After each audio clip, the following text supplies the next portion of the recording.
kibr qilyaptimi? Zulm qilyaptimi? Jabborlik qilyaptimi? Fursati bor. Biz shoshib ketamiz-da.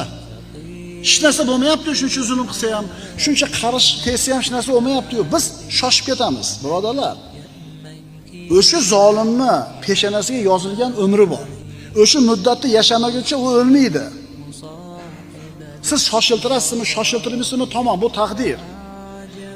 Lekin Alloh taolo bunaqa zolimni agar tavba qilmasa, odamlardan olgan haqlarini, mazlamalarni qaytarib bermasa, xor qiladi, albatta bu fakt ekan. Va likulli ummatin ajal. Har bir jamoat uchun ajal bor, ya'ni belgilangan vaqti bor. Musulmonning Alloh taoloni Al-Jabbar ismi bilan bo'lgan aloqasi. Mana darsimizda aytdik. Har bitta go'zal ismdan, Allohning go'zal ismidan siz o'zingizga ulush olishingiz kerak. Alloh Al-Karim zot ekanmi? Siz ham saxiy bo'ling. Alloh taolo Al-G'afur zot ekanmi? Kechirli bo'ling.